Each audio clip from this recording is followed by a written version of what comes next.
Hi hello welcome to కిరీటవి news. పులివెందుల్లో జగన్మోహన్ రెడ్డి గారికి భారీ షాక్ తగిలింది. నిజంగా చెప్పాలంటే డిపాజిట్లు కూడా రాలేదు. 30 సంవత్సరాలకు పైగా ఏకచక్రాధిపత్యం ఆదిస్తున్నటువంటి కుటుంబం ఈ రోజు దిక్కు తోచని స్థితిలో ఉన్నట్టుగా తెలుస్తోంది. దీనికి సంబంధించి కడప జిల్లా జనసేన పార్టీ సీనియర్ నాయకులు తాతంశెట్టి నాగేంద్ర గారు ఫోన్ లైన్లో అందుబాటులో ఉన్నారు. ఆయన అడిగి అసలు పులివెందుల ఎలక్షన్స్ పై ఆయన అభిప్రాయం ఏంటో తెలుసుకునే ప్రయత్నం చేద్దాం. తాతంశెట్టి నాగేంద్ర గారు నమస్తే అండి. నమస్తే అన్న. నాగేంద్ర గారు, ముఖ్యంగా కడప జిల్లాలో వైఎస్ఆర్ కుటుంబానికి 30 ఏళ్ల తర్వాత పెద్ద ఎదురు దెబ్బ తగిలినట్టుగా కనిపిస్తుంది. అది కూడా పులివెందుల ఆళ్ళ నియోజకవర్గంలో.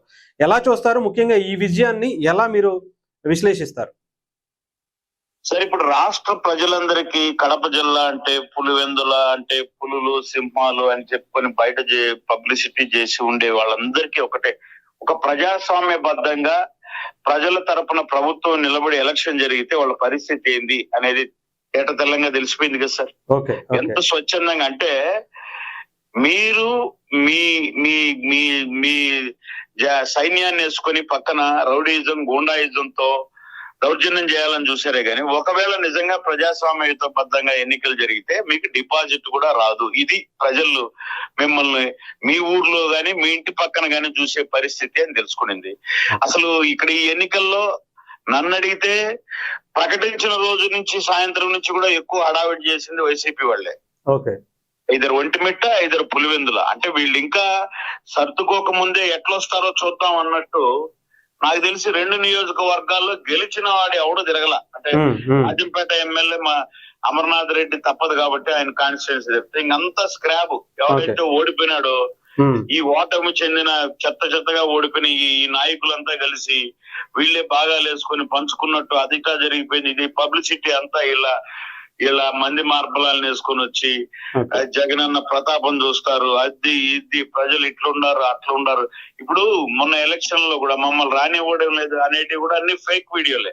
ఏదైతే తెలుగుదేశం వాళ్ళ మీద ఒక గ్రామంలో దాడి చేశారో దాన్ని కూడా వైసీపీ వాళ్ళు దాడి చేసిన, వైసీపీ వాళ్ళ మీదకి దాడి అని చూపించుకునేది వాళ్ళ ఛానల్. అంటే ఇంకా ప్రస్ఫుటంగా ఇది కడప జిల్లా ప్రజల యొక్క తీర్పు అని నిలిచిపోయింది. ఏం లేదండి. అది నాకు తెలిసి 2 చోట్ల ఎక్కువ ఏమున్నదక్క ఈ ఊళ్ళో మనకి ఇంకా పాట వినిపిస్తా ఉంది వాళ్ళకు. వాళ్ళ ఆర్తనాదంలో అసలు ఇంత బాధ, ఇంత భయం దేనికంటారండి నాగేంద్ర గారు? అంటే అసలు 30 ఏళ్ల తర్వాత జరుగుతున్నటువంటి ఎలక్షన్స్ ఎప్పుడూ లేనటువంటి విధంగా వాళ్ళ నాయకులు, ఎంపీలు, మెయిన్ లీడర్స్ అందరూ కూడా అక్కడ దిగిపోయి ప్రచారం చేయడం. అసలు ఒక మాజీ ముఖ్యమంత్రి స్థానంలో ఆయన ఫ్రస్ట్రేషన్ చూసారా? అవునండి. స్థాయిని వ్యక్తిని వాడు వీడు అనడం, తనతో పోటీ చేసినట్టు కంటెస్టెంట్ ఎవడో వాడు వీడు అనడం. అంటే మిమ్మల్ని అనడానికి ఎంతసేపు పడుతుంది సార్ తిరిగి వాళ్ళను? అంటే వాళ్ళు సంస్కారంలో ఉన్నారు కాబట్టి సరిపోయాయి. ఏది చూసుకునేది? ఇది ఏదైతే నాది ఇది బలం అని చూసుకున్నారు, ఆ బలాన్నే కదా చూశారు. దాని గురించే కదా మా నాయకుడు పవన్ కళ్యాణ్ గారు మాట్లాడారు. జగన్ గుర్తుపెట్టుకో, అధపాతాలానికి తొక్కుతాను. ఏదైతే నువ్వు ఫ్యామిలీ మెంబర్స్ ను మీ వాళ్ళ దగ్గర మా పార్టీని గాని మా నాయకుడిని గాని వ్యక్తిగత హననం చేసి ఇది లేకొచ్చినప్పుడు ఒక మనసులో నుంచి నువ్వు ఇంకా అధపాతాలం అంటే, ఈ రోజు అధపాతాలం కాదు దానికి ఎందుకు పోయి చూస్తున్నాడు సార్.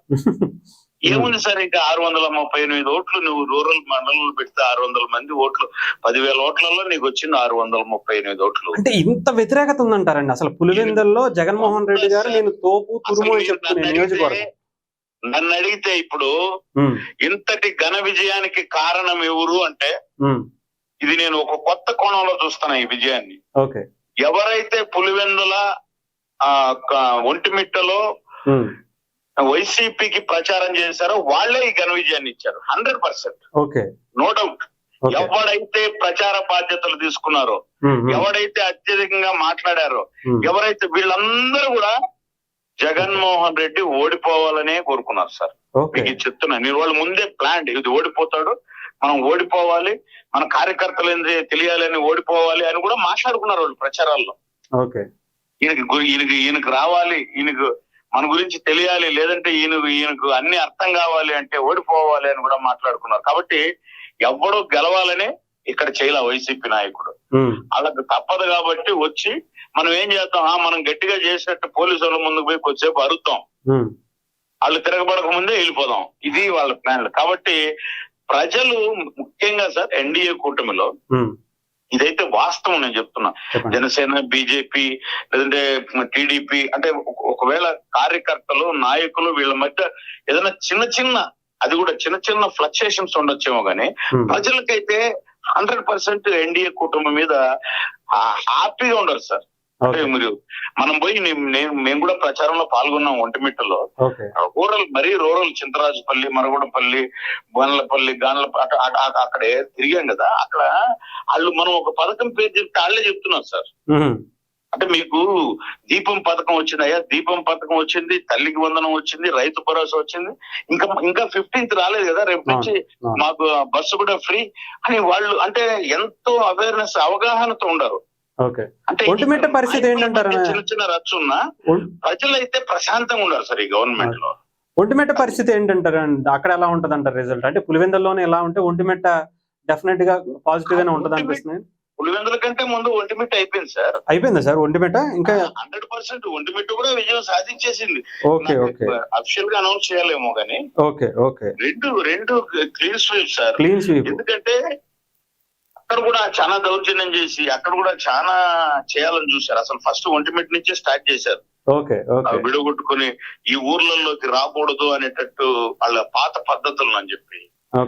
బట్ వాట్ ఎవర్, ప్రజలైతే అద్భుతమైన తీర్పు సార్ ఇది. నిజంగా సార్ అసలు 600 ఓట్లు ఏంటి, 6000 ఓట్లకి జగన్మోహన్ రెడ్డి గారి కుటుంబానికి అది కూడా అంటే ఓటమి నుంచి ఎవరు నేర్చుకున్నారు సార్?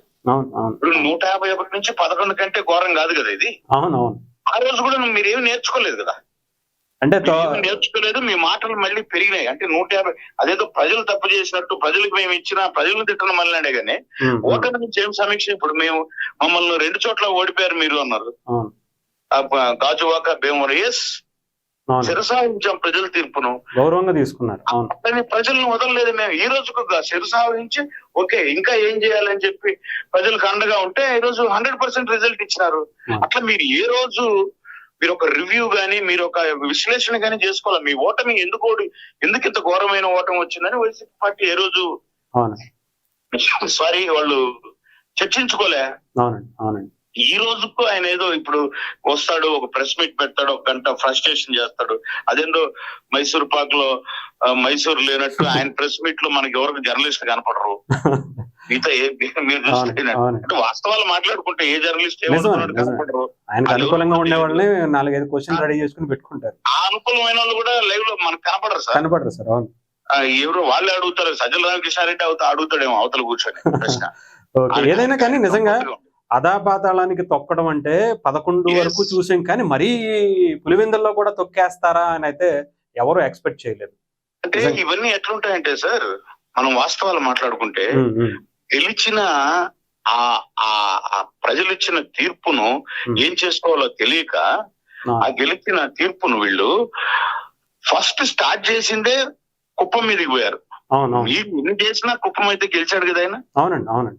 ఆ కుప్పాన్ని వైనాట్ కుప్పం అని పోయి ఆడపోయి లేనిపోని హడవడి చేసి పాపం అక్కడ ఉన్నటువంటి స్థానికులు, బార్డర్లోని వ్యక్తుల మధ్యలో గొడవలు పెట్టి అక్కడెవరో ఈయన సామాజిక వర్గం ఒక ఆయన లేపి ఆయనకు పంపు కొట్టి గాలి కొట్టి ఆ మండలంలో ఏదో చేసేసి అయిపోయింది, కుప్పం కూడా అయిపోయింది అన్నారు. ఇది కంటిన్యూ అవుతుంది అంటారు. ఈ విజయం పులివెందుల్లో ఎలా ఉంటది అంటారు ఈసారి? పులివెందుల్లో రేపు రాబోయేటువంటి దాంట్లో డౌటే లేదు. ఇప్పుడు పుంజుకోవాలా అంటే ప్రజల్లో ఉండాలి సార్. అవునండి. నేను తప్పను. నువ్వు బెంగళూరులో కూర్చొని ఎవడో మాడికాయలను తలకాయలను దొక్కించుకొని ఏదో చనిపోయినప్పుడు నువ్వు వచ్చి కేకలేస్తే ప్రజలు గమనిస్తారు. మీ వాళ్ళు ఇప్పుడు నేను వైసీపీ వాళ్ళు నాకు చాలా మంది మిత్రులు ఉన్నారు. అది అంతే కదా సార్. ప్రజాస్వామ్యంలో సాయంత్రం అయితే ఏదైనా మాట్లాడుకున్నప్పుడు మా వాడు కరెక్ట్ కాదు, ఏందో మాకు పిలుపునిస్తున్నాడు, తప్పలేదు. కాకపోతే కదా మనం ప్రజల్లో కదా ఉండాలి. ఇప్పుడు మీరు 11 మంది కూడా అసెంబ్లీలో కూర్చొని మాట్లాడితే దానికి ఒక శాంక్టిటీ సార్. అంటే మీరు చట్టసభల్లో కూర్చొని వీధిలో మాట్లాడితే ఏముంది, అది మామూలే కదా. నువ్వు అదే చట్టసభలో అడిగితే అది శాసనం కదా. అక్కడ కూర్చొని ఎస్ మీరు చేస్తా ఉండేది తప్పు, మిమ్మల్ని గెలిపించిన 11 మంది అన్నా జవాబుదారీతనం తీసుకోవాలి కదా. మీరు అక్కడ బారిపోయి ఇక్కడ బారిపోయి ఎక్కడో ఉండి కూర్చుంటే ఇంకేం లేదు. అంతే, ప్రజలు మిమ్మల్ని అభిమానించిన ప్రజలు కొంచెం మారిపోతూ ఉన్నారు. అయిపోయింది. ఇంకా నాగేంద్ర గారు, లాస్ట్ గా మనకి ఇక్కడ పులివెందుల్లో 30 ఏళ్ల తర్వాత ఎన్నికల్లో పోటీ చేయడానికి, నామినేషన్ వేయటానికి ఆ ధైర్యం ఎవరిచ్చారు? వెనకాల ఎవరు బలంగా నిలబడ్డారు? 100% ఎన్డీఏ గవర్నమెంట్ సార్.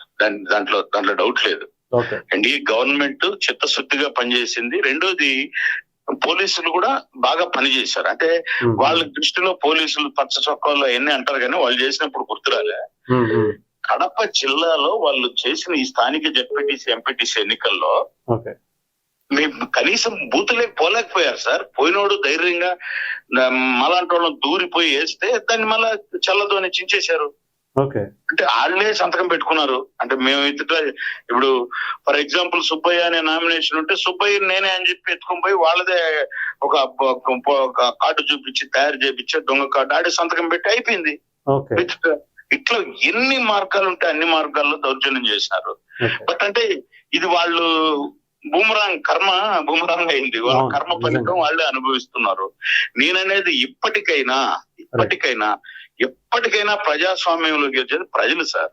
మీరు ప్రజా సమస్యలకు అండగా ఉండాలి, ప్రజా సమస్యలకు తోడుగా రావాలి. కానీ మీకు పబ్లిసిటీ రావడానికి ఒక ప్రజా సమస్యలోకి వచ్చి ప్రజల్ని ఇబ్బంది పెట్టి మీ పబ్లిసిటీ చేసుకుని అబ్బాయి ఇంత నాయకుడు అనిపించుకోవడానికంటే అది తాత్కాలికమే. రైట్. ఏదేమైనా కానీ 30 ఏళ్ల తర్వాత ప్రజాస్వామ్యం, 30 ఏళ్ల తర్వాత పులివెందుల్లో ఇలా వెలుగులు జిమ్ముతుందంటే నిజంగా ఒక అద్భుతమైనటువంటి విజయం. ఇది ప్రజాస్వామ్యానికి ఒక మంచి విజయంగా తీసుకోవాలి సార్. డెఫినెట్గా ఇది ఇలాంటివి ముందుకు రావాలి. ఎలక్షన్స్ అనేవి ఎవ్రీ 5 ఏళ్లకోసారో 4 ఏళ్లకోసారో జరిగేటువంటి ఎలక్షన్స్ జరపాలని కోరుకుందాం. థ్యాంక్ యూ సార్ నాగేంద్ర గారు. Thank you very much.